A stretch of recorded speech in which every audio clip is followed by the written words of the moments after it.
fructífero, al igual que el resto de la semana, en todos los aspectos de su vida, laboral, familiar, personal, entre todo lo que incluye, pues, derivado de la situación que estamos padeciendo, pero que de alguna manera, pues, ustedes se encuentren bien al igual que su familia.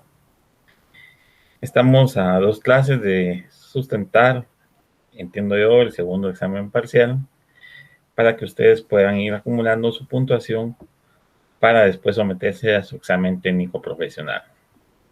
He recibido algunos correos, algunas respuestas de las interrogantes de la semana, muchas muy atinadas, alguna que otra que, pues, en vez de responder me plantea más dudas, pero solo me plantea las dudas y no da respuesta a las interrogantes que yo dejé, o mejor dicho, tampoco me dan su punto de vista.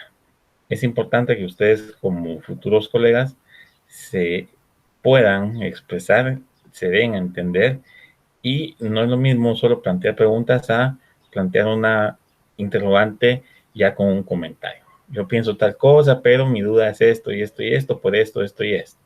No solo plantean las dudas como que fuera preguntas de examen, de un examen parcial, de un examen de quinto, sexto semestre, y ustedes están a un paso ya de presentar el examen técnico profesional para obtener los títulos de abogados y notarios. Entonces, sí, por favor, les pido que sus comentarios, sus correos, sean un poquito mejor estructurados, que los manden directamente al correo, que no usen aplicaciones como Google Chat o alguna otra de Google, porque yo no tengo acceso de esa manera. Entonces, si ustedes tienen dudas, si tienen interrogantes, por favor, plantéenlas directamente en un correo y con gusto se las resolveré. El tema de la semana 10, que es el que veremos hoy, se relaciona con el proceso colectivo de trabajo, la competencia en los conflictos colectivos de trabajo y las partes que intervienen en esos conflictos. Como objetivo, entonces, de la clase se pretende que ustedes, a través de la disertación de las diapositivas o de la presentación de las diapositivas, tengan ya establecido su punto de partida para profundizar en su estudio. La mayoría de presentaciones están encaminadas en cuestiones doctrinarias, no se diligencia mucho, no se trata mucho en algunas diapositivas sobre el aspecto legal, porque eso les va a concernir a ustedes en la profundidad de ese estudio, el poder darle lectura al articulado que comprende los temas de la clase. Van a disculpar el sonido ambiente, pero tengo unos vecinos que tienen mascotas por doquier y por montones, entonces de alguna manera pues distraen o afectan. Si no lo logran escuchar, pues enhorabuena. También se pretende que ustedes conozcan entonces el proceso colectivo de trabajo, las generalidades de dichos procesos, porque en algunas situaciones son bien particulares, en otras son dependiendo de cada caso, pero los aspectos generales sí los podemos abordar para el tema de la clase. El órgano jurisdiccional que es competente para conocer en esos procesos colectivos, en esos conflictos que se puedan dar, así como las partes que intervienen en él. O sea, quién es considerado parte en un conflicto colectivo o en un conflicto de índole laboral. Damos inicio entonces al establecer que el término conflicto deriva del latín conflictus, el cual tiene su origen en la palabra confligere, que esto implica precisamente combatir, luchar o pelear. El conflicto dentro del ámbito laboral implica entonces generar esa lucha de clases en virtud de los intereses contrapuestos u opuestos que existen entre estas clases. Entiéndase, clase trabajadora y clase económicamente fuerte, o el patrono, como se le conoce en materia laboral. Este tipo de conflictos entonces pretenden el predominio de la opinión, pero ¿qué opinión es la que se pretende hacer valer? ¿La del patrono o la del conglomerado de trabajadores que son representados a través de un grupo? Pues obviamente el predominio o el dominio que se pretende hacer valer va a ser el de la voz del trabajador, de la conveniencia del derecho, es decir, de poder aplicar de mejor manera las normas laborales en miras o en búsqueda de esa protección tutelar hacia el trabajador, y la implicación, obviamente, que va a significar esto en cuanto a la derrota del adversario, es decir, vencer a esa otra parte, vencer al patrono y hacer valer como trabajadores nuestra voz y nuestros derechos. Los conflictos de trabajo se originan en una diferencia que se produce entre las partes, es decir, ya estamos en desacuerdo, ya tenemos una diferencia, ya eso es motivo de un conflicto. Para ello, pues obviamente debe existir una causa que motiva esa diferencia, ese conflicto, esa lucha que tenemos contra la otra parte y que transforma la situación a cuestiones de hecho, es decir, que no podemos solucionarla y nos vamos a las medidas de hecho. Ustedes conocen perfectamente cuáles son esas medidas de hecho, ya las han estudiado y el tema de la clase solo es para tal vez rellenar algunos aspectos que ustedes ya leyeron, ya estudiaron, ya comprendieron, porque pues de los total de alumnos que tengo, por ejemplo, hoy están conectados alrededor de 265 personas, regularmente 270 ahorita, regularmente escriben 10, 12, y de ahí al resto ni sus luces. Entiendo que han de tener ocupaciones, que también trabajan, yo también trabajo, tomo mi tiempo para preparar las clases, entonces es un esfuerzo que hay que hacer por todos lados. Dijimos que entonces se origina por una diferencia que se produce entre las partes, que debe ser motivada por una causa y que esta transforma la situación a cuestiones de hecho, es decir, acciones ya propiamente por cualquiera de las dos partes o ambas. Esto derivado de que existe una negativa o una resistencia de una parte a ceder ante la otra, es decir, yo pido pero la otra no me quiere dar, la otra no quiere acceder a lo que yo estoy pidiendo. Eso nos genera entonces un conflicto y vamos a tratar de dilucidarlo para no tomar esas medidas de hecho. Ese conflicto entonces no tiene una duración específica, puede ser corta, 15 días, 20 días, un mes, 2 meses, o larga, por más de 10 años. Yo tuve conocimiento, antes de siquiera empezar a estudiar Derecho, de que hubo un conflicto colectivo de un grupo de trabajadores, sindicatos trabajadores contra una entidad privada, que tardó 10 años en solucionarse. Obviamente al final pues se logró solventar, se logró los acuerdos que quería la parte trabajadora y pues a final de cuentas se tuvo la ansiada resolución o el ansiado acuerdo de una parte ante la otra. Los trabajadores se dieron a conocer, valió su voz, exigieron sus derechos y hubo una derrota de la parte patronal en cuanto a ceder lo que los trabajadores pretendían. Es bastante extenso esto, no es fácil y por eso mismo la ley no regula en cuanto a la duración de los conflictos, cuánto tiempo vaya a tardar. Sí regula en cuanto a los métodos o las formas de solucionar esos conflictos en trámite y en cuánto tiempo se debe hacer. Pero el conflicto puede ser muy largo.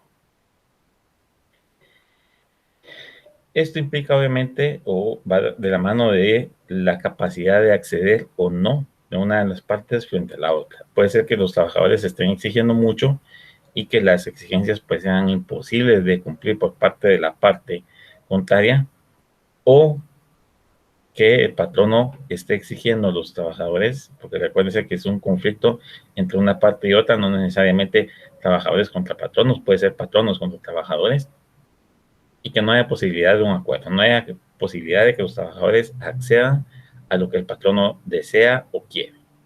Por eso es que se da la necesidad de buscar fórmulas o sistemas o maneras de solucionar esos conflictos. Los acuerdos en busca de esa solución de conflictos pueden ser parciales, es decir, solo algunos puntos de los temas que nos llevan a ese conflicto, o bien totales, es decir, lograr agotar y solventar esas diferencias a través de cualquiera de las formas que veremos, si no en esta, en la siguiente clase.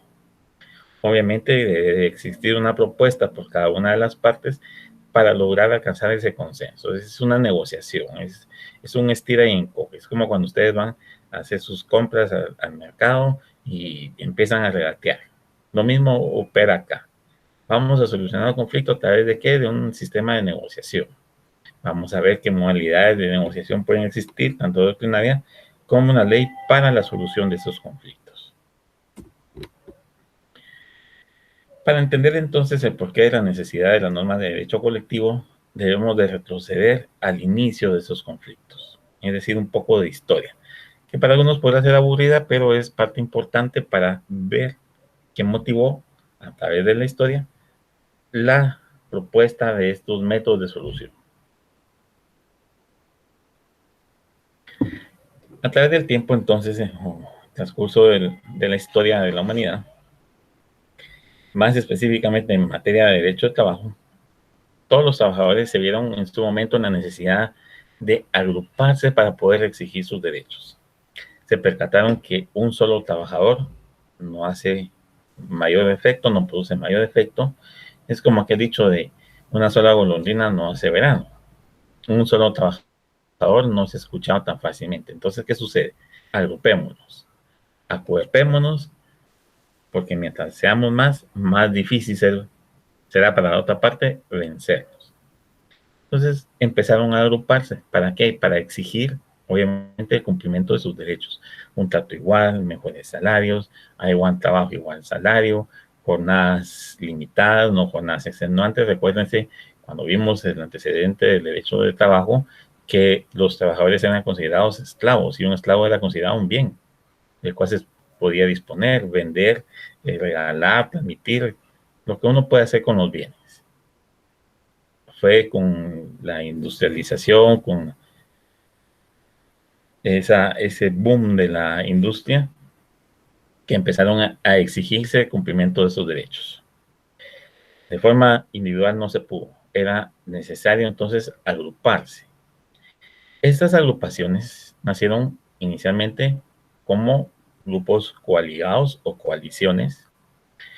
Después se pudieron haber transformado a asociaciones o sindicatos. Recordemos también que el antecedente del sindicalismo era penado, era un delito el querer sindicalizarse o pertenecer a una asociación de trabajadores. En Inglaterra comúnmente era castigado, no recuerdo si con la pena de muerte, con la pena de prisión perpetua, pero era un castigo muy severo, por lo mismo de considerar a los trabajadores como esclavos. Esto se dio principalmente, como dijimos, a través de la industrialización, que fue cuando empezaron los avances tecnológicos, así como el hecho de que los trabajadores tuvieron que transformarse de hacer un trabajo mayoritariamente doméstico o en su residencia, o poco especializado, que no requería mayor conocimiento, mayor capacidad intelectual, a realizar labores con mayor grado de especialidad o complejidad. Recordemos que, por ejemplo, la industrialización en cuanto a la fabricación de motores, de aviones, de equipos de cómputo, requirió un trabajo no solo físico, sino también un trabajo intelectual. Entonces, el trabajador se vio obligado a transformarse de esa comunidad de ser muchas veces un trabajador para labores domésticas a especializarse o adquirir ese conocimiento para tener un mejor trabajo. Pero para ser escuchado tenía que agruparse. Bajo ese punto de vista o bajo ese punto de partida, fue necesario entonces regular las acciones en que esas personas debían de agruparse. Debía de regularse también el actuar del patrono para evitar los abusos que éste cometía de forma constante. Y para eso pues empezó a legislarse respecto a las condiciones de trabajo, atendiendo a la región o al tipo de trabajo que se realiza. Sabemos que hay trabajos diferenciados, hay trabajo de industria, hay trabajo agrícola. Conocemos las jornadas distintas para los diferentes tipos de trabajo, que el trabajador agrícola o el trabajador doméstico tiene una jornada distinta del trabajo, por ejemplo, de industria. Eso ya lo conocemos, ya lo estudiaron, ustedes son doctos en esa materia. Y eso es parte del antecedente, ese es el porqué derivado de toda esa lucha, la lucha de clases, la famosa frase lucha de clases, fue la que llevó a esto. Tratar de equiparar esa desigualdad entre el poder económico que tenía el patrono y el trabajo extenuante y obligado muchas veces que tenía el trabajador.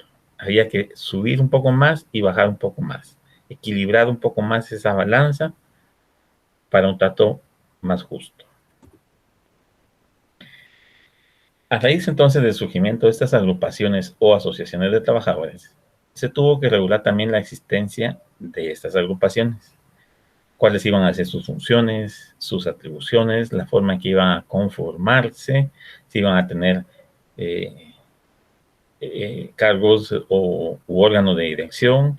Todo eso se tuvo que legislar, todo eso se tuvo que generar en un documento que fuera obligatorio de respetar, como lo es una norma en materia laboral, para que pudiera dársele esa validez o esa credibilidad o ese sentido de pertenencia y de lucha a esas asociaciones o trabajadores. Perdón, asociaciones o agrupaciones de trabajadores. Esto derivado de que los intereses profesionales de aquellas personas trabajadoras que se eran representados por un grupo se veían comprometidos si no se tenía esa calidad para poder comparecer, si no se tenía ese respaldo a través de una representación, de un mandato, de una función, de una atribución delegada como representante de los trabajadores. Para solucionar esos conflictos y derivado de que había necesidad de regular también la función de estas agrupaciones, el Estado se vio en la necesidad de regular también los métodos o formas para la solución de esos conflictos. Existen diversas teorías, diversas legislaciones con diferentes métodos de solución de conflictos. Nos vamos a enfocar un poco en la materia doctrinaria y en lo que regula nuestra norma sustantiva o adjetiva, y ustedes sabrán cuál es la que se aplica para la solución de esos conflictos. Fue así que surgió entonces el derecho colectivo del trabajo, el cual contempla las relaciones colectivas. No privilegia al trabajador en forma individual, sino al grupo de trabajadores que manifiestan un interés común o colectivo. Es decir, todos estamos luchando porque todos estemos con mejor salario. Pero no vamos a estar luchando todos para que nuestro representante tenga un mejor salario y trabaje menos y nosotros sigamos igual. No tiene ese sentido una agrupación o asociación de trabajadores. El sentido es que ese interés colectivo o común que podamos tener sea exigido, sea peleado, sea luchado por nuestros representantes en contra del patrón. El proceso colectivo entonces tiene como base a las agrupaciones o asociaciones profesionales estén o no debidamente organizadas, siempre y cuando actúen en unión y en defensa del interés colectivo. Es decir, no necesariamente al día de hoy es forzoso que una asociación o una agrupación esté debidamente organizada, constituida, con órganos de dirección, con jerarquía, con funciones, con atribuciones, porque también existen los comités ad hoc o similares, como lo veremos, si no en esta, en la siguiente clase, que son las que de alguna manera van a representar sin tener esa organización debidamente acreditada o estipulada en un documento. ¿Por qué?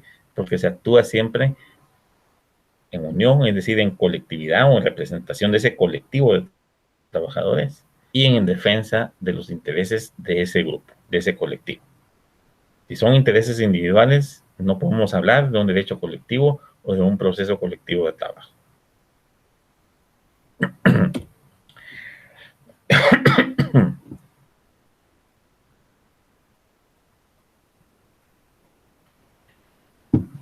Las asociaciones profesionales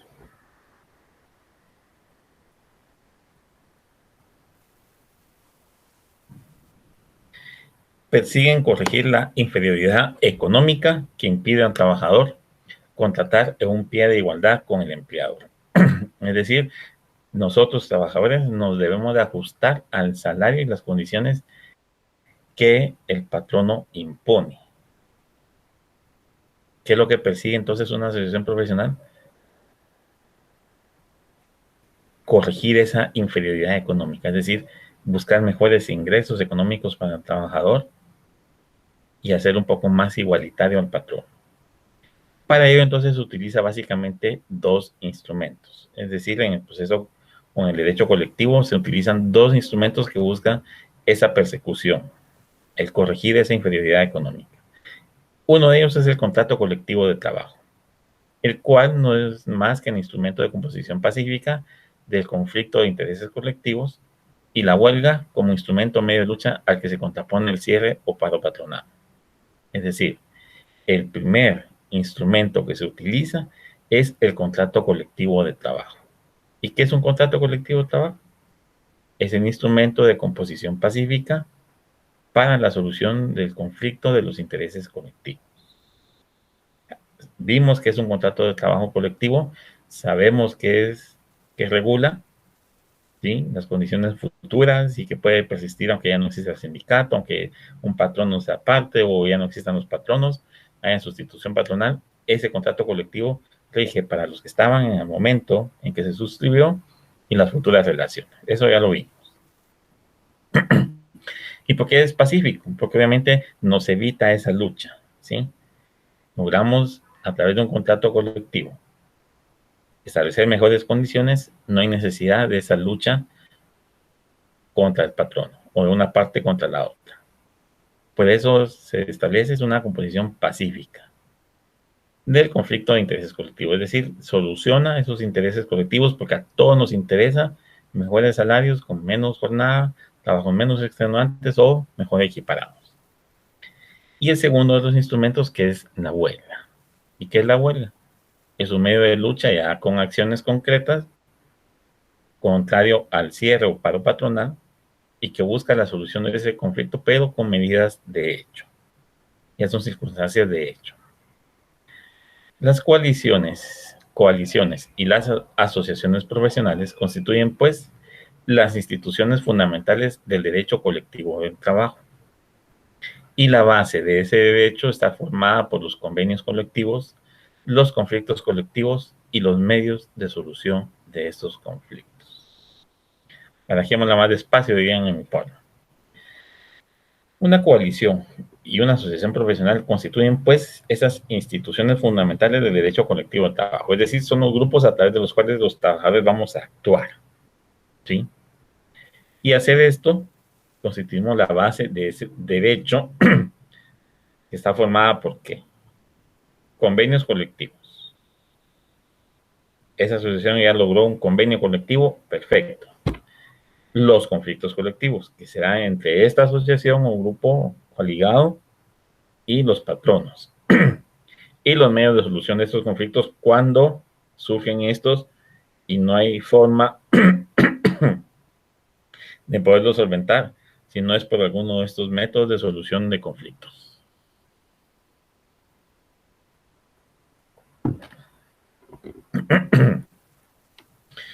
Es que estaba hablando mucho el día de hoy, se me seca la garganta, disculpen ustedes, no es que tenga padecimientos de otro tipo, pero sí se seca mucho la garganta cuando uno habla mucho. Como instrumentos, entonces ya dijimos que tenemos el contrato colectivo de trabajo y la huelga. Como instituciones que fortalecen el proceso colectivo o el derecho colectivo, las coaliciones o grupos coligados y las asociaciones profesionales. Y como base para regir en esta relación entre patronos y trabajadores de manera colectiva, tenemos los convenios colectivos, los conflictos colectivos en el caso de que existan diferencias entre las partes y los medios de solución de conflictos para solventar esas diferencias. Obviamente la naturaleza del derecho colectivo de trabajo también es de naturaleza pública, por ser un derecho frente al empresario o patrono y al Estado. ¿Por qué? Porque limita la intervención del Estado y de las asociaciones profesionales en esos conflictos colectivos. Ya lo veremos al momento en que veamos los métodos de solución de esos conflictos, en qué caso interviene ya el Estado o en qué casos puede intervenir el Estado, ¿sí? Así como la limitación o la lucha de un derecho del trabajador frente al empresario. Es decir, si logramos solventar ese conflicto a través de un convenio, de un pacto, de alguna situación, habremos vencido a la otra parte, habremos hecho escuchar nuestra voz, exigido nuestro derecho, y el patrón no se verá obligado a respetarlo. ¿Tiene fuerza de ley lo que se suscriba? Sí, y ya lo veremos más adelante.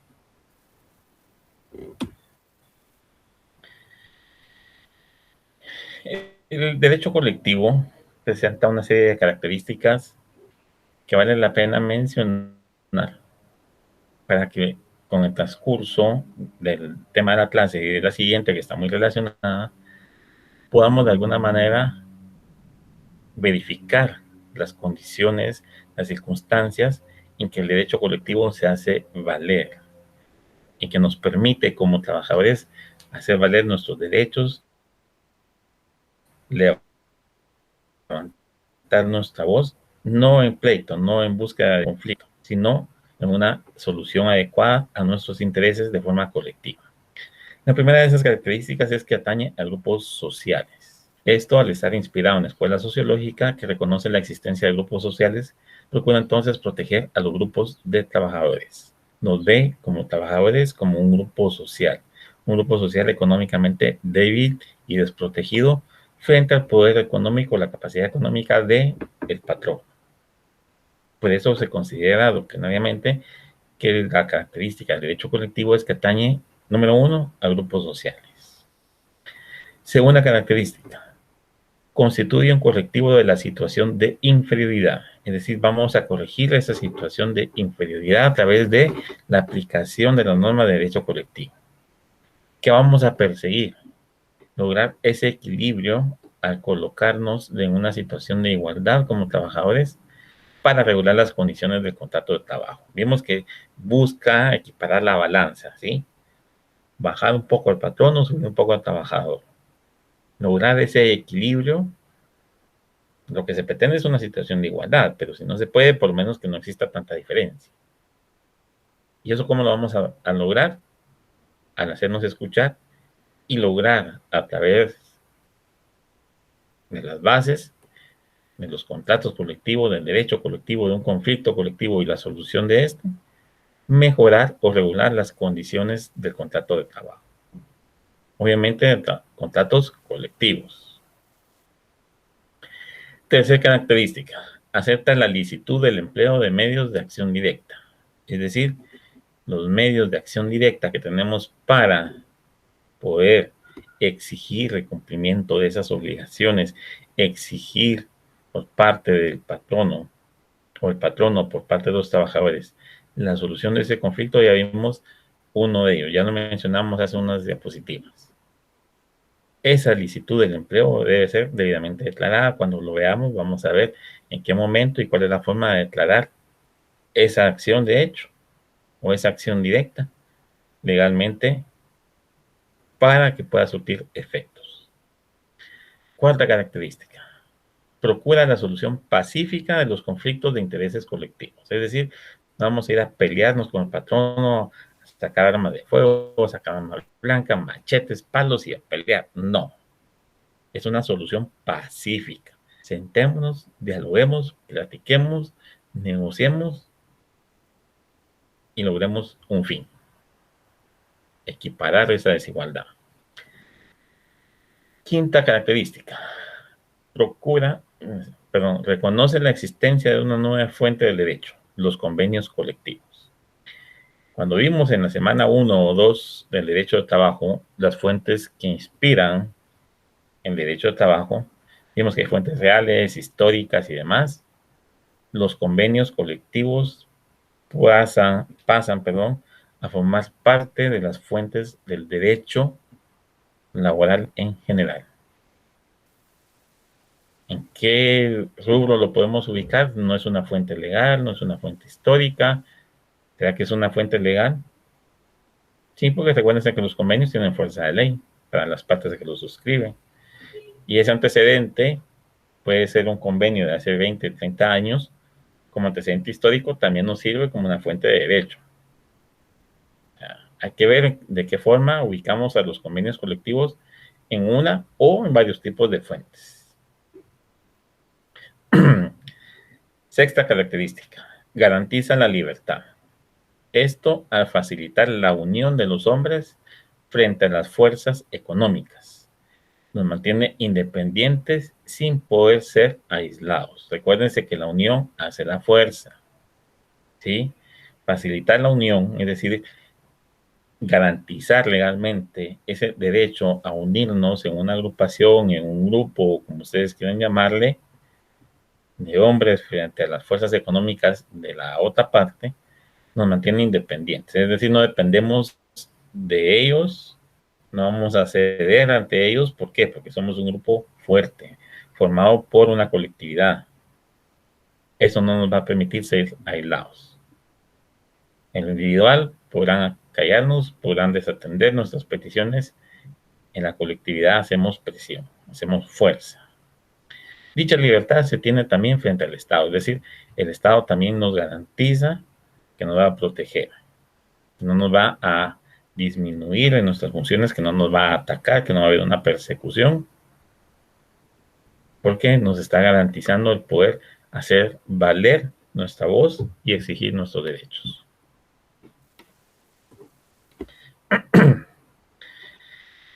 El Código de Trabajo establece en su título 12 los procedimientos para la resolución de los conflictos colectivos de carácter económico-social. Y básicamente son tres: el arreglo directo, la conciliación y el arbitraje.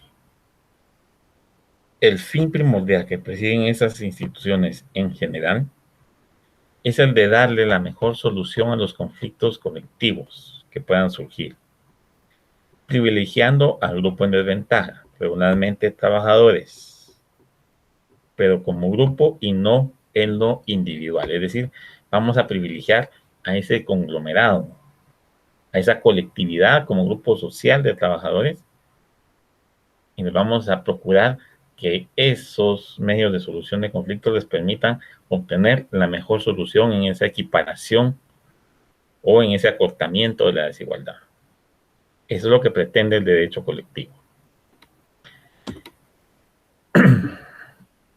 Naturaleza jurídica de los conflictos de trabajo.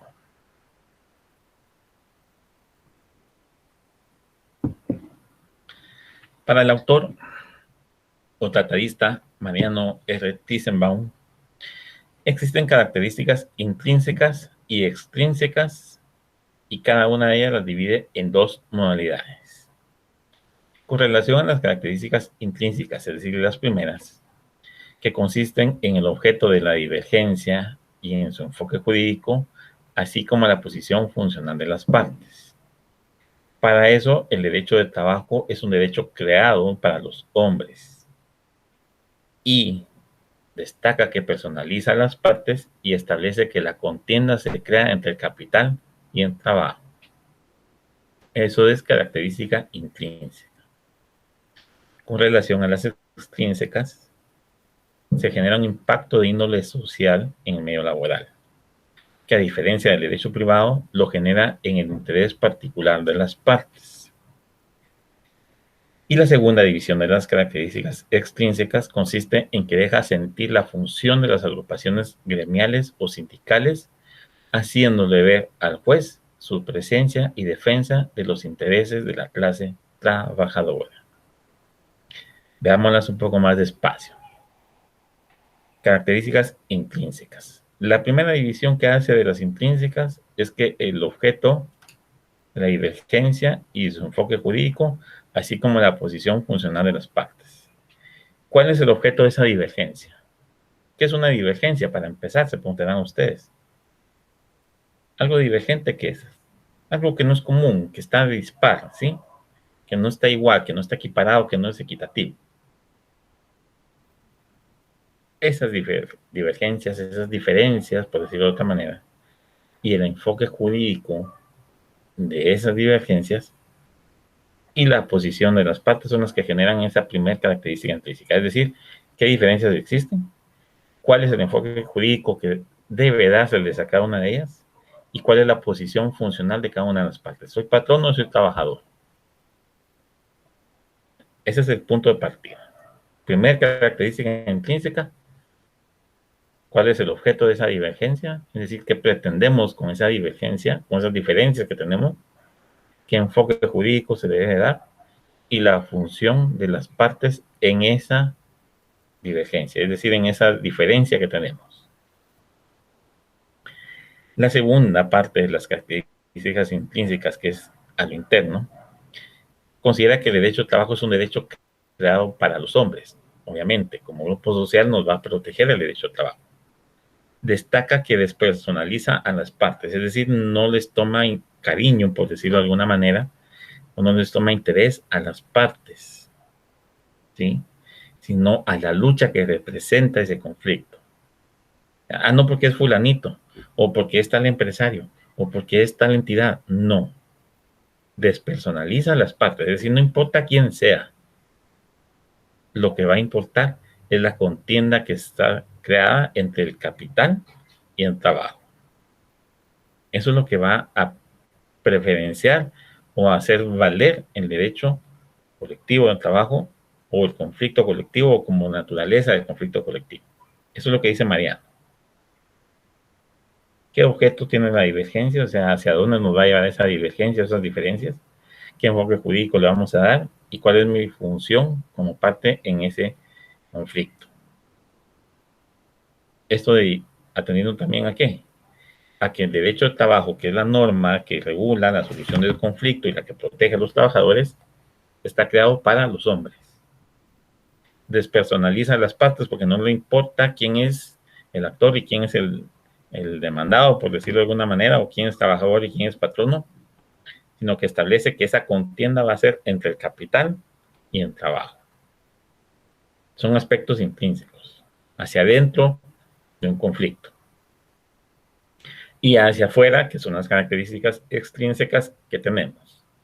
La primera división es que genera un impacto de índole social en el medio laboral, que a diferencia del derecho privado lo genera en interés particular de las partes. Es decir, en el derecho privado el beneficiado es un particular. En el derecho laboral, en derecho público como lo es el derecho laboral, el impacto es hacia el medio laboral. Es decir, vamos a beneficiar al grupo social laboral, al grupo de trabajadores. Ese es el impacto. ¿Quién va a sufrir las consecuencias? ¿Quién va a tener los beneficios? Eso es hacia afuera. Por eso se establece que genera un impacto de índole social. Va a beneficiar a todos los trabajadores, a ese conglomerado, a esa colectividad del medio laboral, obviamente, porque estamos en una lucha de un conflicto laboral. Que a diferencia del derecho privado, solo beneficia el interés particular de las partes.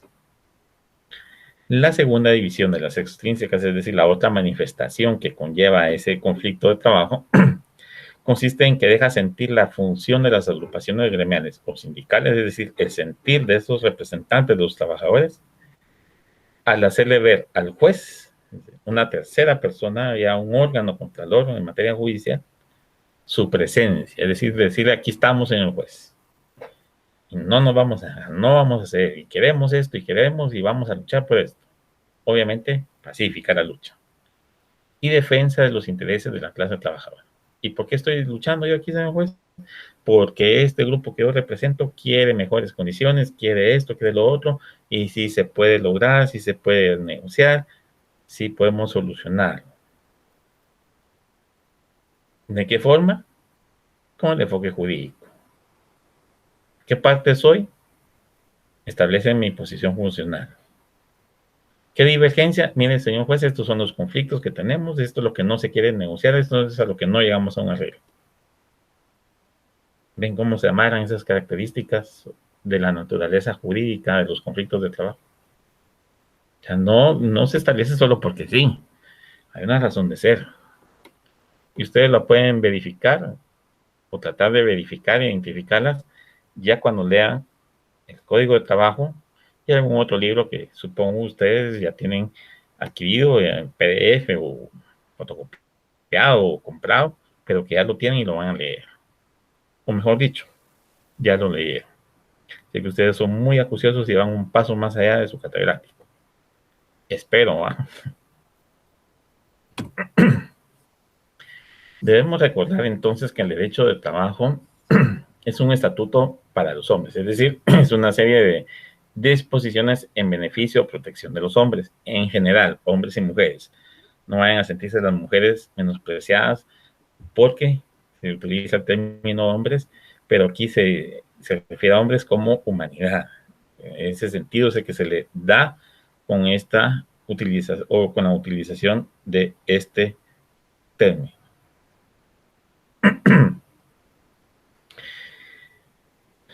Por lo que es una característica de naturaleza intrínseca, es decir, hacia dentro de la colectividad.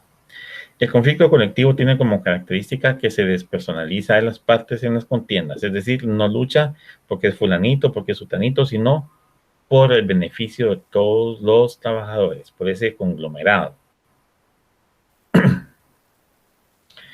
Como característica extrínseca podemos indicar que es la trascendencia que genera el conflicto de trabajo. Este genera una repercusión social. ¿Por qué? Porque va a haber un beneficio en esa colectividad. ¿Va a haber una repercusión social? Sí. ¿Por qué? Porque posiblemente, pongamos que uno de los puntos en conflicto es el aumento salarial. Y al final del conflicto se logra ese aumento salarial. ¿Va a haber una repercusión social? Sí. ¿La familia de cada uno de los trabajadores va a vivir en mejores condiciones? Sí. ¿Va a poder tener un mejor poder adquisitivo? Sí. ¿Va a salir posiblemente de deudas o va a empezar a aportar, a abonar a las deudas que tienen atrasadas? Sí. ¿Es una repercusión social? Sí, porque va en una cadena. Mientras más gano, más puedo gastar. Entonces ya puedo comprar mi casita, ya puedo comprar mi carro. ¿Tienes una repercusión social a quien yo le compre? Sí, porque va a tener una venta. Va a tener un ingreso, va a reponer el costo que le significó, por ejemplo, el traer el vehículo.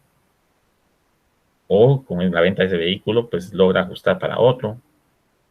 Va en cadena, va hacia afuera.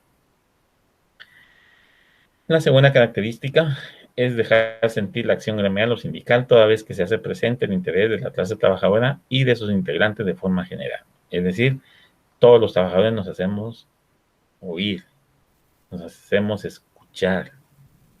¿En beneficio de quién? De todos, y perseguimos fines comunes. Tenemos un objetivo común: mejorar nuestras condiciones de trabajo. Así de simple. Porque obviamente eso es lo que va a motivar esa diferencia, ese conflicto. Esas condiciones en las que estamos trabajando y que de alguna manera pues no son las más óptimas o no nos permiten cumplir o realizar nuestras condiciones de la mejor manera.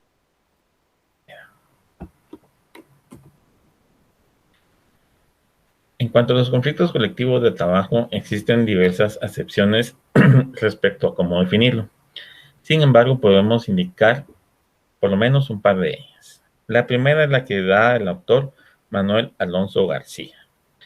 Para él, un conflicto colectivo de trabajo es toda aquella situación jurídica que se produce a consecuencia de la alteración ocasionada en el desarrollo o en la extinción de una relación jurídica laboral y que se plantea entre los sujetos de la misma, es decir, entre las partes de esa relación. Es una situación jurídica. ¿Por qué? Porque tiene que intervenir la ley. ¿Que se produce a consecuencia de qué? De una alteración, de una diferencia, de una divergencia ocasionada en el desarrollo, es decir, durante la relación laboral, o bien por la extinción de esta. Esto es lo que plantea Manuel Alonso García. Para Mario de la Cueva, son las diferencias que se suscitan entre trabajadores y patronos. Solamente entre aquellos y únicamente entre estos, en ocasión o con motivo de la formación, modificación o cumplimiento de las relaciones individuales o colectivas de trabajo. Siento un poco más acertada la de Mario de la Cueva. ¿Son diferencias entre patronos y trabajadores? Sí. ¿Solamente entre estos? Sí, porque no interviene nadie más. ¿Únicamente entre estos? Sí. Solo entre ellos puede surgir esa diferencia, porque solo ellos forman parte de la relación de trabajo. Por eso se establece en ocasión o con motivo de la formación, es decir, vamos a crear esas fuentes de trabajo. Modificación, porque las estamos modificando, las estamos cambiando, o cumplimiento de las relaciones. ¿Por qué? Porque pretendemos que se cumpla con lo pactado inicialmente al momento en que iniciamos la relación de trabajo, ya sea en forma individual, a través de las agrupaciones o asociaciones, porque el interés va a ser colectivo, o colectivas, esas relaciones que se contrajeron que se contrayeron, mejor dicho, a raíz de un contrato colectivo de trabajo. Siento más específica, más atinada la de el autor Mario de la Cueva. Mario de la Cueva opina que esos conflictos económicos o de interés social sobre la creación, modificación, suspensión o supresión de las condiciones de prestación de los servicios y de los conflictos jurídicos se refieren a la interpretación o aplicación del derecho existente. Un conflicto económico, entonces, o de interés, versa sobre qué: formar, modificar, suspender o finalizar las condiciones de prestación de los servicios en una relación laboral. Y que el conflicto jurídico que se surge, ¿sí?, no un conflicto económico, sino un conflicto jurídico, se refieren a la interpretación o aplicación del derecho existente. ¿Por qué existe un conflicto económico o interés? Porque se crea, modifica, suspende o suprime una relación de trabajo o una condición de prestación de los servicios. Y un conflicto jurídico, ¿por qué? Porque se refiere a la interpretación o aplicación del derecho existente. Conflicto colectivo de carácter económico, social, creación, modificación, suspensión o supresión de las condiciones. Conflicto colectivo de carácter jurídico, interpretación o aplicación del derecho existente. Errónea, nula, pobre, poca o como ustedes quieran llamarla o como se esté ocurriendo, pero es con relación al derecho existente. En los conflictos colectivos, entonces, los intereses son más abstractos o indeterminados. Se encaminan a la obtención de nuevas conquistas o a mejorar los derechos ya logrados. Es decir,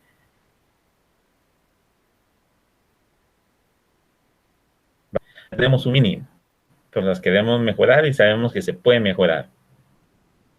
Puede existir un nuevo conflicto colectivo. Por eso se establece que los intereses son más abstractos, son más imperceptibles o muchas veces indeterminados. ¿Por qué? Porque al momento en que pueda surgir el conflicto, no tenemos con precisión establecido qué es lo que queremos, qué es lo que pretendemos lograr. Puede iniciar un conflicto porque queremos mejores salarios, pero en el camino podemos establecer de que aparte de los mejores salarios queremos jornadas más cortas, queremos más días de descanso, más tiempo para ingerir alimentos. Muchas veces inicia con propósitos indeterminados que van surgiendo en el camino.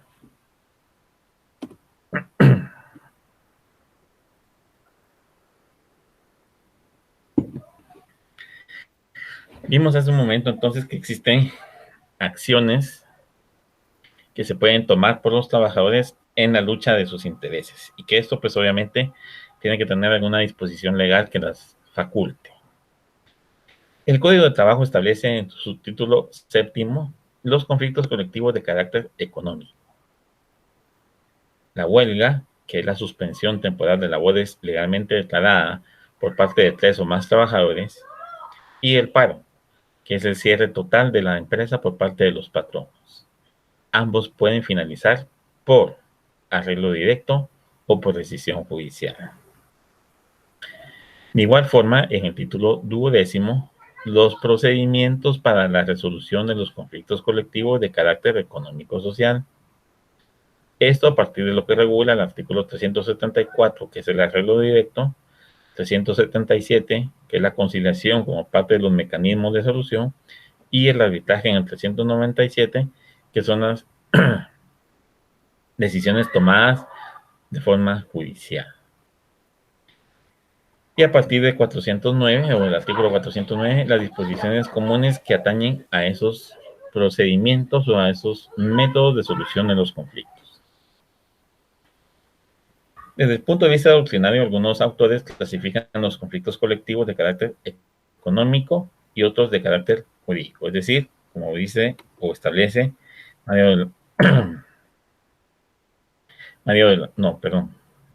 acá lo estábamos viendo. El conflicto económico por la creación, modificación, suspensión o supresión de las condiciones de prestación de servicios, y el jurídico por la interpretación o aplicación del derecho existente. Eso es lo que consideran algunos autores. conflictos colectivos de carácter económico o de interés y conflicto colectivo de carácter jurídico.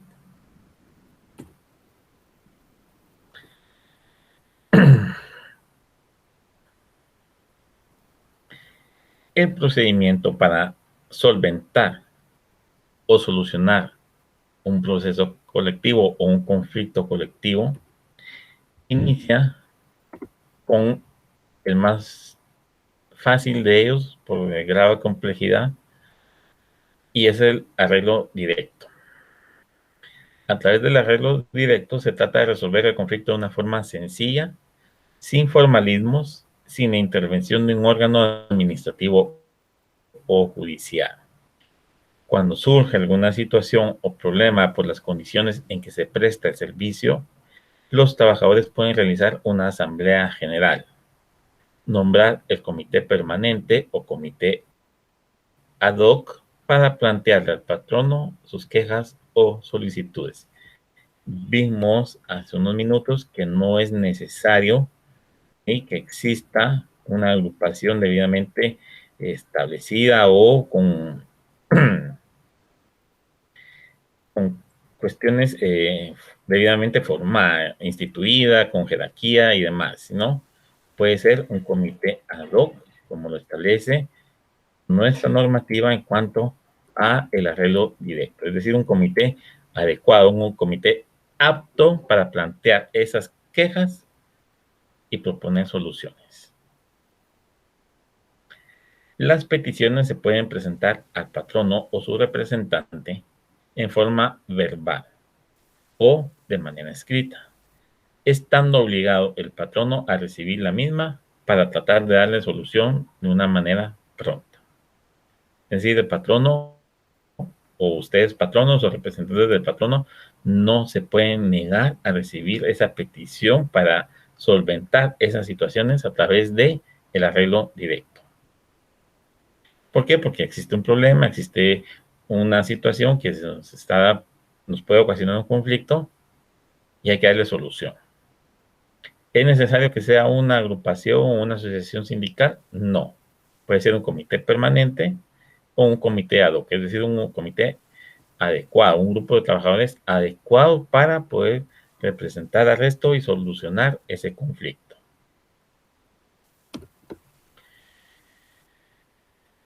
Recibida la queja o las soluciones por parte del patrono, pues obviamente hay que sentarse a negociar.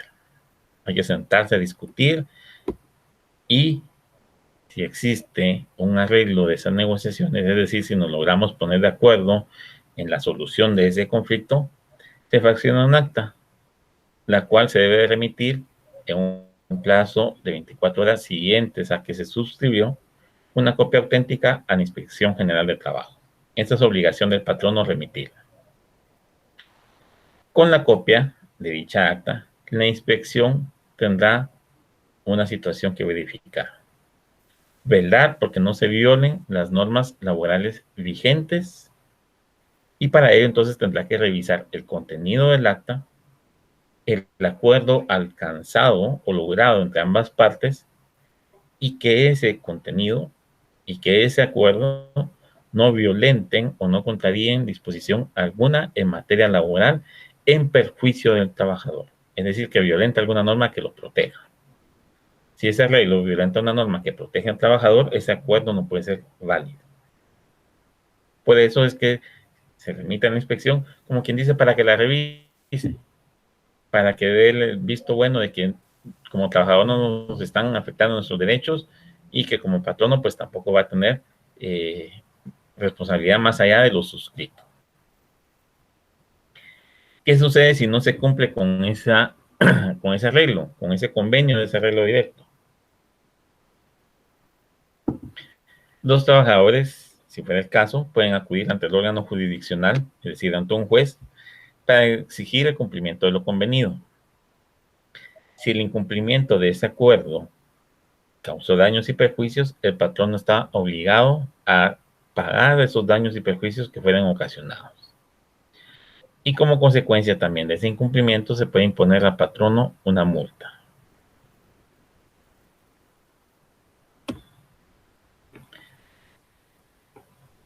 Segundo procedimiento o sistema de solución de conflictos. Primero es el arreglo directo. El segundo, la conciliación.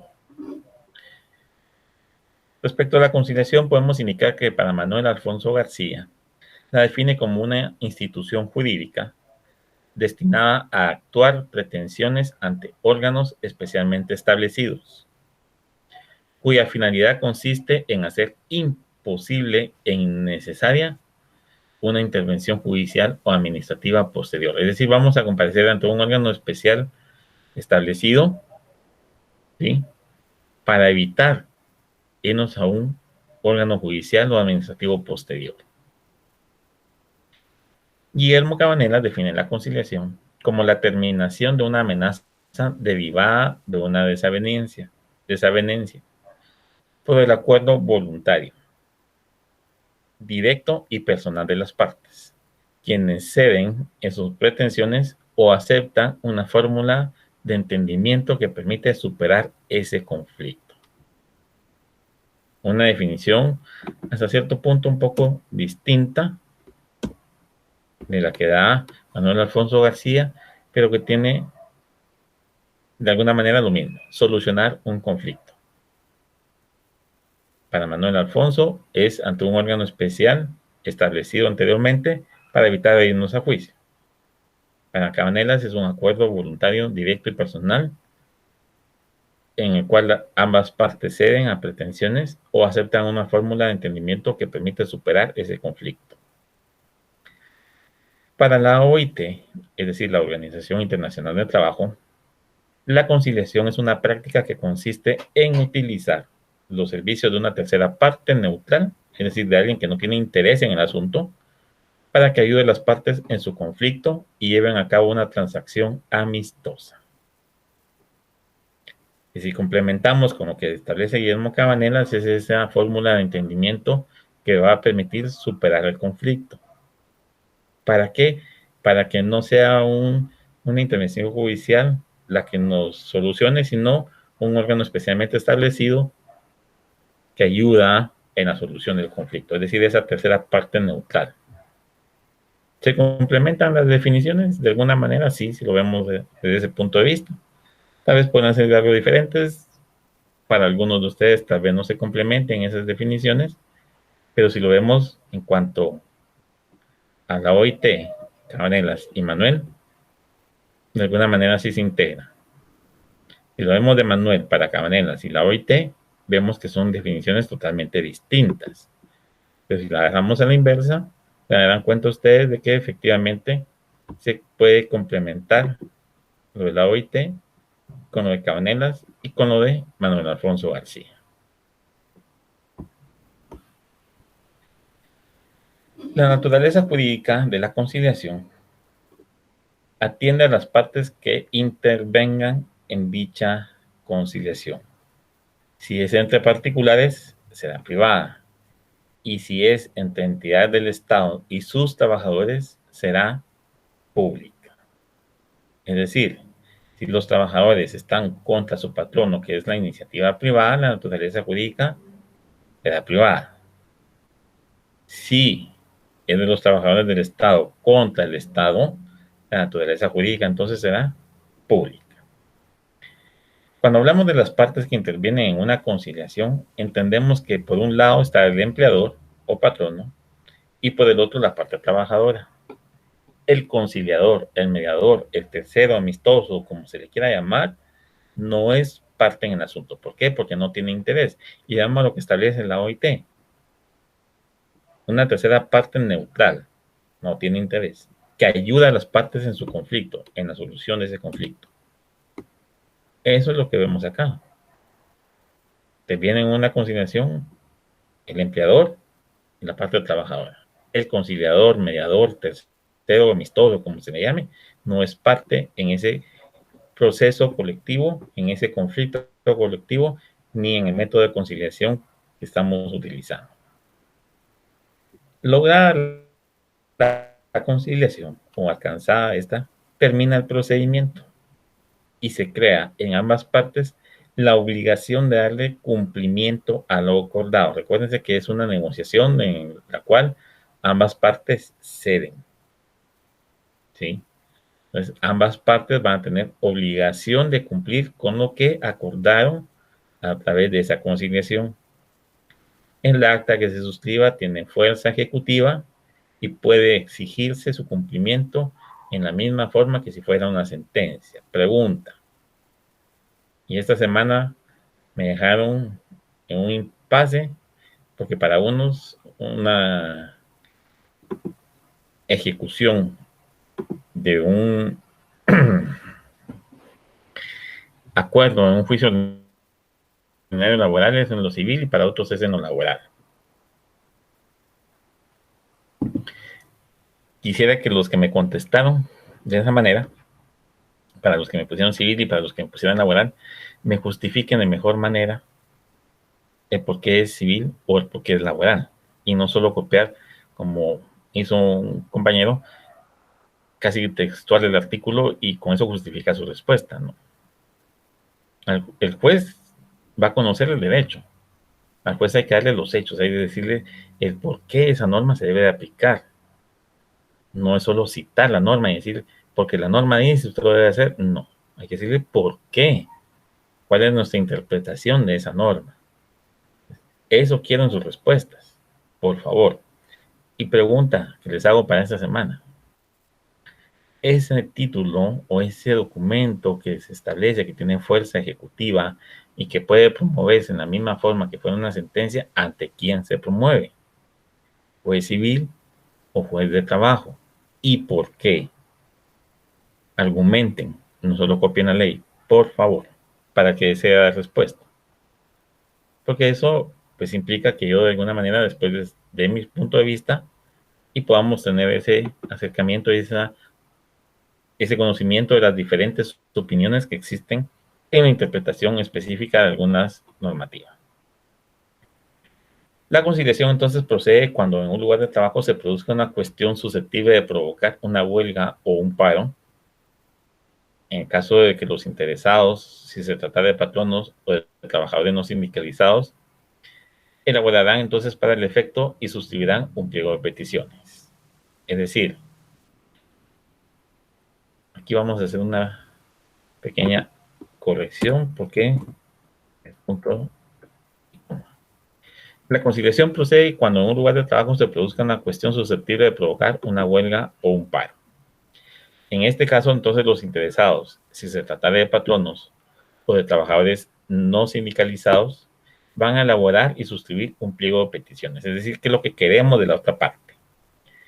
Designarán también a 3 delegados que conozcan muy bien las causas que están provocando ese conflicto y se les va a conferir poder suficiente en el documento donde los designamos como delegados o representantes, el poder suficiente para firmar cualquier compromiso o arreglo que se pueda dar en definitiva. Es decir, los vamos a facultar para que concilien y que lo que firmen va a pasar a generarnos este compromiso que en caso de incumplimiento se hace como que fuera una sentencia y la ejecución de esta.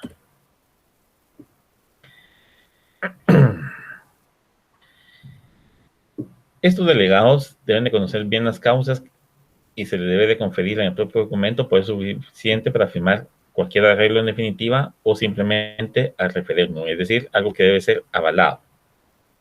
Los representantes sindicales harán llegar al juez el pliego de peticiones, por lo que debe de realizarse en duplicado. El juez en el acto resolverá ordenando notificarlo al patrono, trabajadores o sindicato emplazado a más tardar al día siguiente de su recepción. Es decir, trabajadores no sindicalizados lo hacen de esta manera, ¿sí? Un pliego de peticiones designando 3 delegados. Los representantes sindicales harán llegar al juez ese pliego de peticiones, por lo que debe de realizarse en duplicado, es decir, para que le quede al juez uno y para que remita el juez a la otra parte el pliego de peticiones.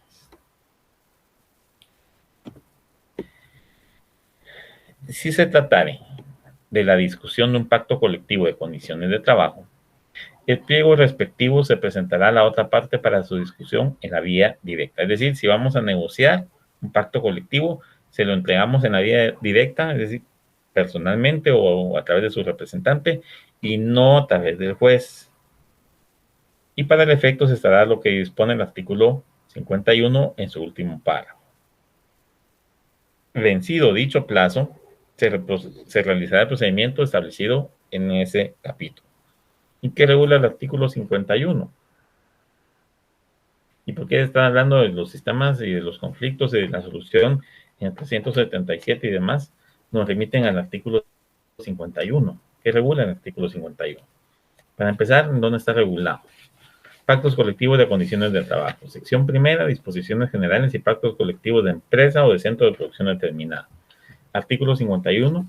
Todo patrono que emplee en su empresa o en determinado centro de producción, si la empresa por la naturaleza de sus actividades tiene que distribuir la ejecución de sus trabajos en varias zonas del país, los servicios de más de la cuarta parte de sus trabajadores sindicalizados, está obligado a negociar con el respectivo sindicato cuando éste lo solicite un pacto colectivo. Es decir, si lo que pretendemos es negociar un pacto a través de la conciliación, nos remitimos al artículo 51 para hacerlo de esa manera.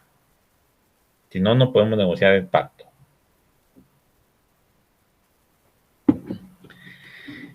Desde el momento en que ese pliego de peticiones se entrega al juez, se entenderá por planteado entonces el conflicto para el efecto de que patronos y trabajadores no puedan tomar la menor represalia unos contra el otro, ni impedirse el ejercicio de sus derechos.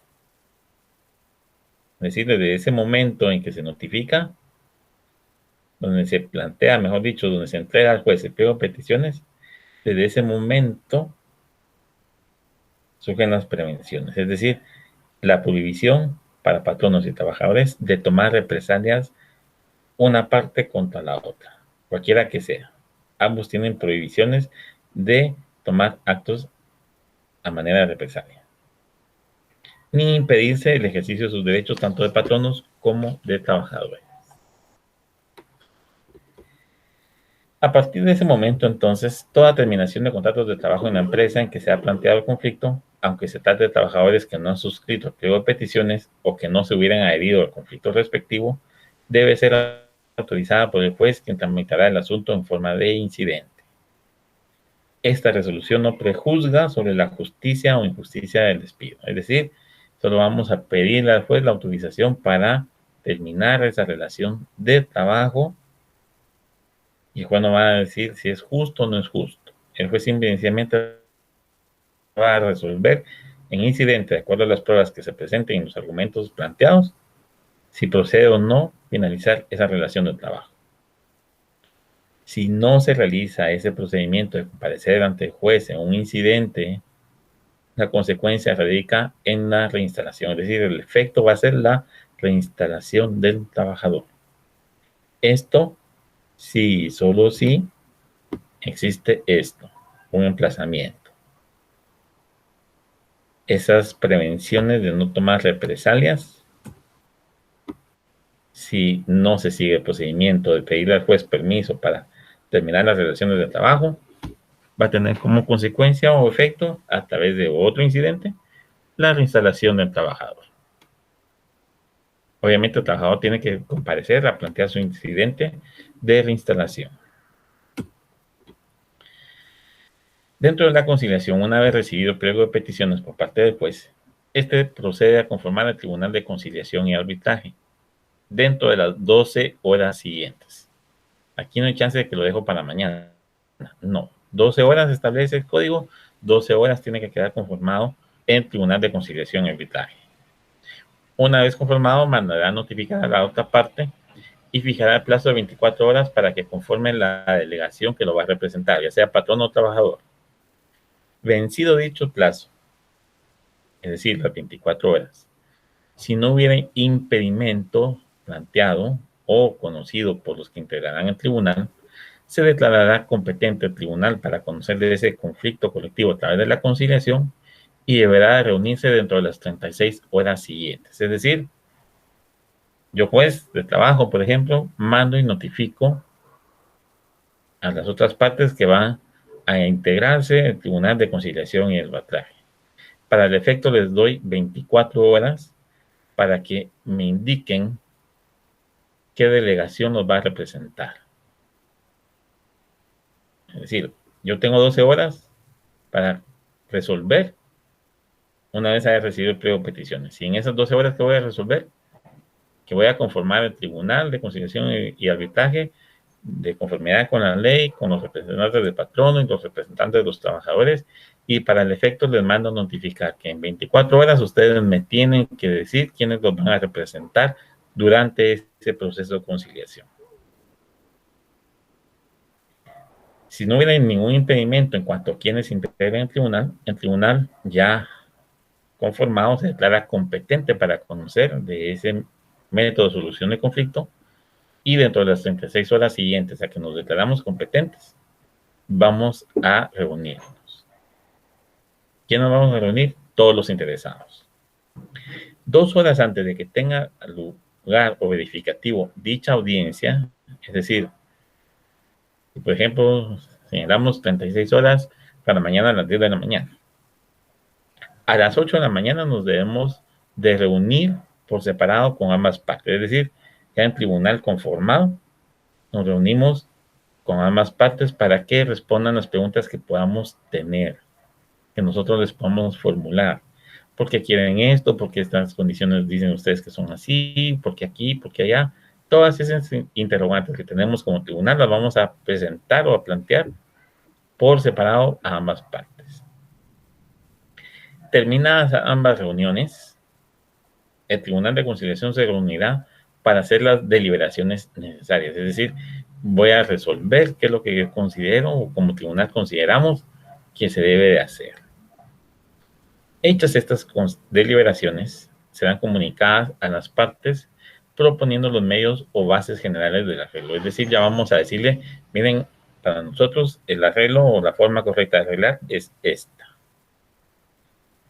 Si ese arreglo fuera aceptado, es decir, si hubiera un arreglo, las partes firman el convenio y se da por terminada la controversia, fijando el plazo de 1 año mínimo para verificar el cumplimiento de las obligaciones adquiridas.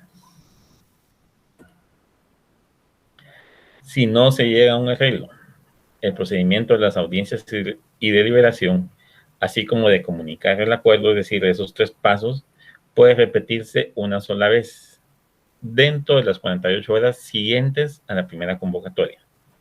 Es decir, ya pasaron los 36, no hubo un arreglo, podemos repetir otra vez las audiencias de las 2 horas antes, deliberar y proponer un nuevo acuerdo y comunicarlo. Para eso tenemos 48 horas siguientes. Agotada la conciliación, no obstante esta segunda oportunidad, si no hubiera arreglo o la disposición de someter la disputa al arbitraje, el tribunal levanta un informe y remite copia de este a la Inspección General de Trabajo, indicando el motivo por el cual no se aceptó y cuál de las 2 partes no lo aceptó o si fueron ambas partes.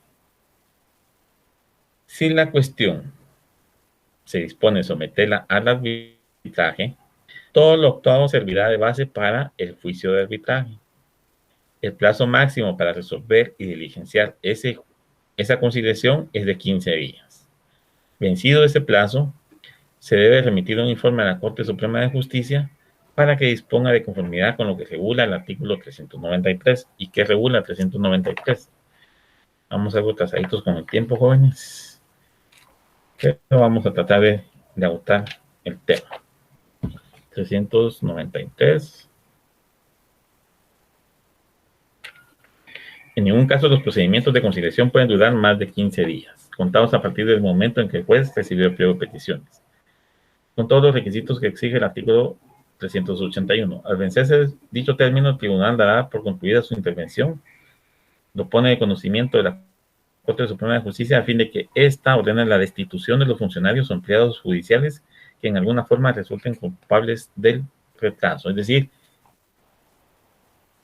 que si no hay arreglo y no se diligencia esto en un máximo de 15 días, la Corte puede disponer de despedir a los trabajadores que motivaron ese atraso, incluso el juez.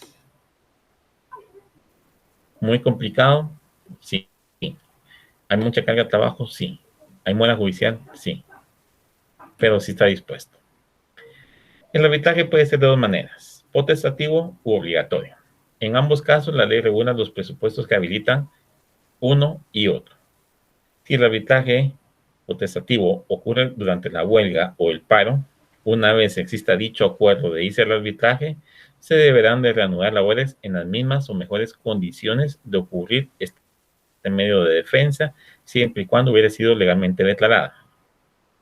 Si fue una huelga legal y durante la huelga nos acordamos ir al arbitraje, suspendemos la huelga, reanudamos labores en las mismas o mejores condiciones para poder realizar el arbitraje.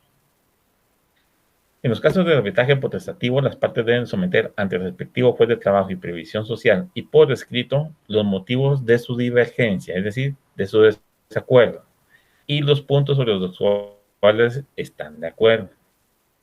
En los casos de arbitraje obligatorio, el juez convocará a las partes y levantará un acta que contenga los requisitos enumerados en el párrafo anterior, es decir, cuáles son esos puntos de divergencia y por qué son divergentes para las partes. Si se cumplen los requisitos para el arbitraje, el juez convocará dentro de las 24 horas siguientes a los miembros que deberán integrar el tribunal. Si no hubiera impedimentos o resueltos los impedimentos que se plantearen, el tribunal se deberá declarar competente para conocer y tendrá 15 días para poder dictar la sentencia respectiva. Por eso se toma como antecedente, como base, lo estipulado, lo estipulado en el informe que se realizó cuando no hubo conciliación. Durante ese lapso, el tribunal podrá convocar a las partes para que de igual forma los pueda interrogar respecto de los puntos que consideren necesario que deban ser aclarados. Eso dentro de los 15 días. Y si fuera necesario, dicha convocatoria podrá ser con ambas partes presentes, es decir, las dos al mismo tiempo. Deberá de diligenciar la prueba que hubiera sido ofrecida y si lo considera oportuno, podrá recabar dictamen técnico económico que debe practicar el Ministerio de Trabajo y Previsión Social. No sé, preguntas, los dejo en el tintero. Los iba a poner, pero dije no, que lo estudien ellos. ¿Por qué un dictamen técnico económico y por qué lo debe hacer el Ministerio de Trabajo? Segunda pregunta de semana. La sentencia que se dicte en el arbitraje o en el juicio de arbitraje resolverá por separado las peticiones de derecho, es decir, las peticiones de los puntos o de la normativa correspondiente, de las que importen reivindicaciones económicas o sociales. Es decir, primero resolvemos o por separado resolvemos los conflictos jurídicos y los conflictos económicos o sociales. Los resolvemos por separado en la sentencia. Tenemos que estructurar la sentencia de esa manera. En el caso de que ustedes más adelante vayan a ser jueces. Reivindicaciones económicas o sociales que la ley imponga o determine y que estén entregadas a la voluntad de las partes en conflicto, es decir, lo que hayan acordado. En cuanto a estas últimas, el tribunal puede resolver con entera libertad y en conciencia, negando o accediendo total o parcialmente a lo pedido y aún concediendo cosas distintas de las que fueron solicitadas por las partes. Es decir, el tribunal de arbitraje dispone cuál, a su criterio, es la mejor solución a ese conflicto. Que puede ser lo que las partes pretenden, puede ser distinto o acceder total o parcialmente a lo pedido por una u otra parte o ambas. Corresponde entonces preferentemente a la fijación de los puntos de hecho a los vocales del tribunal, es decir, los que no son los jueces que los vocales del tribunal de arbitraje, cuando ustedes lo lean, van a ver que no son los jueces que se mantienen en un juzgado. Van a saber y van a entender quiénes son los que van a ser nombrados como jueces vocales. Esos, o ellos, mejor dicho, van a resolver los puntos de hecho, es decir, las cuestiones económicas y sociales. Y la declaratoria del derecho en un conflicto jurídico va a ser consecuencia de los jueces de trabajo, es decir, ellos resolverán sobre eso. Pero si los jueces vocales no logran ponerse de acuerdo con las peticiones o las reivindicaciones económicas o sociales, esa disputa la va a decidir el juez presidente del tribunal. Tercera pregunta o cuarta pregunta de la semana: ¿cómo se integra el Tribunal de Conciliación y Arbitraje y quién es el juez presidente? El proceso, perdón, la sentencia del Tribunal de Arbitraje es obligatoria para ambas partes, es decir, sí o sí hay que cumplirla, por al menos en el plazo de un año. Es decir, tenemos un año para poder cumplir con esas imposiciones o con el contenido de esa sentencia. Obviamente la sentencia puede ser apelada dentro de los 3 días siguientes de haber sido dictada y recibidos los autos en la sala jurisdiccional. Esta tendrá plazo de 7 días para dictar su sentencia. Obviamente este plazo difícilmente ocurra por lo mismo de la mora judicial. El incumplimiento del laudo arbitral, que es la forma en que se le denomina la sentencia de un juicio de arbitraje, puede motivar la huelga o el paro, debiendo seguir y cumplir con los requisitos legales para ambas acciones de hecho. Si fuera la huelga, los requisitos de la huelga, y si fuera el paro, los requisitos para el paro.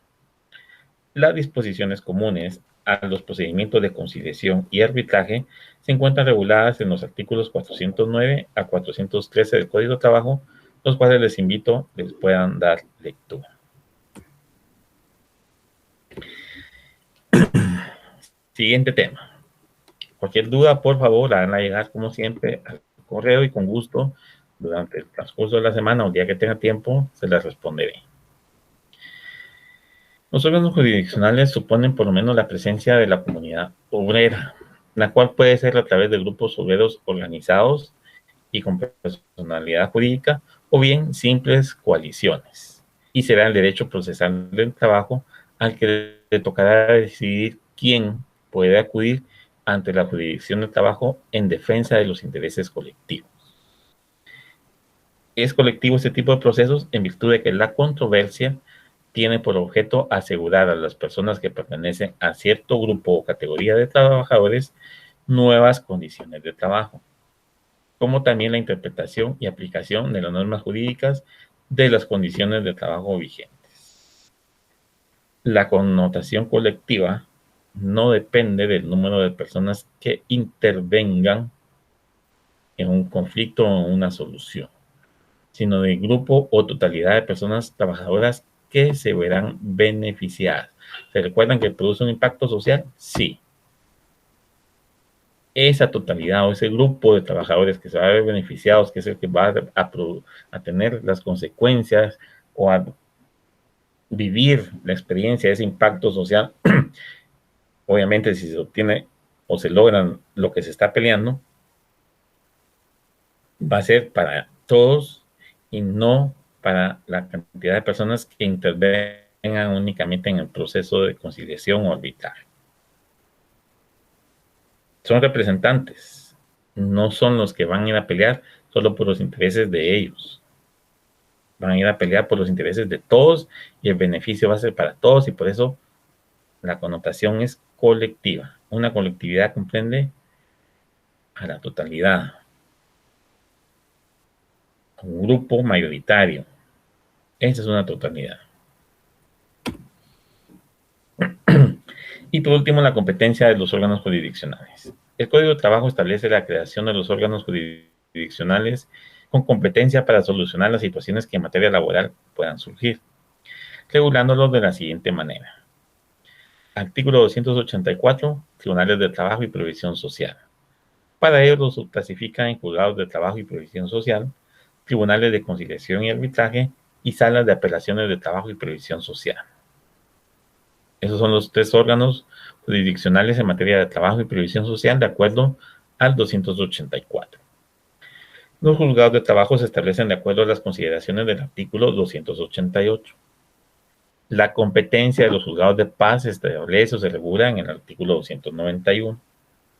La competencia de los jueces de primera instancia en el 292. La de los tribunales de conciliación y arbitraje 293 al 299. Y de la Corte de Apelaciones de Trabajo y Previsión Social del artículo 300 al 306. Todos obviamente del Código de Trabajo. Se los coloqué de esta manera para que ustedes pues den lectura. Estos son conocimientos muy generales, son disposiciones muy generales que ustedes deben de conocer. No perjudica de alguna manera que no se recuerden o no conozcan todo, porque obviamente no lo conocemos todo, ni graduados, ni durante el ejercicio de la profesión lo aprendemos todo, lo conocemos todo. Ya sería mala fe si algún examinador en algún momento los martilla con preguntas muy específicas de esos artículos, pero pues un conocimiento general no conviene, no está de más tenerlo, por lo que se les invita a que les den lectura y cualquier duda que puedan tener en cuanto a las competencias de los jueces de paz y de instancia, principalmente porque pienso que si les va a surgir una duda por cuestión de competencia, planteenlas al correo y con gusto pues les daré respuesta. Hasta acá el tema de la semana 10, a un pasito de la semana de exámenes parciales, ya un paso más cerca ustedes de obtener o de llegar a esa meta. Imagínense ustedes, por eso le llaman carrera universitaria, porque parece una competencia, una carrera de ver quién sale y quién no sale, y quién sale primero, quién sale segundo. Eso es lo de menos. Lo importante es salir, es llegar a esa meta. ¿Y la meta cuál va a ser? Tener sus 3 diplomas enmarcados o engavetados o como ustedes quieran tenerlos, pero ya puede decir, soy un profesional universitario egresado de una universidad privada. No fue fácil. Conocemos los que estamos al interior de la Universidad Rural de Guatemala, que no es fácil estudiar en una privada. Muchos, y sobre todo, pues los de la Universidad Estatal nos critican porque en algún momento estuvimos en una universidad privada, pero sabemos que tampoco es fácil. Que es un poco menos difícil que en la Universidad del Estado, por lo menos en cuanto a nuestra carrera se refiere, sí, porque no existe tanta mala fe a la hora de graduar a los egresados de las universidades privadas. En la Universidad del Estado sí hay algunos colegas que me disculpen, pero es cierto, que tienen esa mala fe en cuanto a no permitir que se gradúen los estudiantes que están como ustedes. Espero entonces que esta semana que está por iniciar el día de mañana y laboralmente, o para algunos tal vez también laboralmente el día de mañana, sino el lunes, sea llena de éxitos, de muchas bendiciones, que logren ustedes lograr los objetivos planteados para la semana,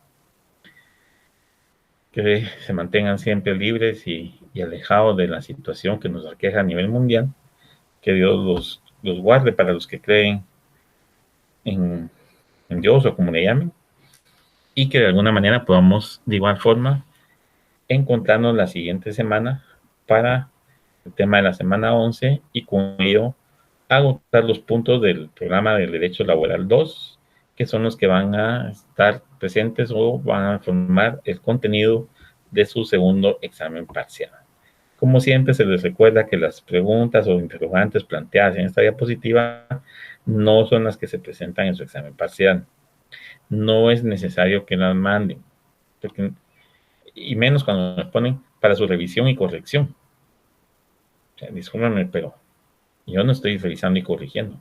Podré revisar, pero no me voy a dar la tarea de corregirles porque son preguntas que de alguna manera no van a venir en su examen parcial. Si fuera distinto, si tuviéramos la oportunidad de tener una clase más presencial, más especializada para prepararnos o para prepararles para el privado, pues obviamente las preguntas se responden en el camino. Pero me mandan un correo de forma muy eventual y con esas exigencias, tampoco, jóvenes. Disculpen, pero tampoco es así la cosa. Entonces, por favor, más persistentes en sus estudios. Espero entonces que la noche que está por iniciar, o que para algunos lugares ya está oscuro, pues sea de descanso, que sea reparador, que el sueño sea fructífero y que mañana sea un nuevo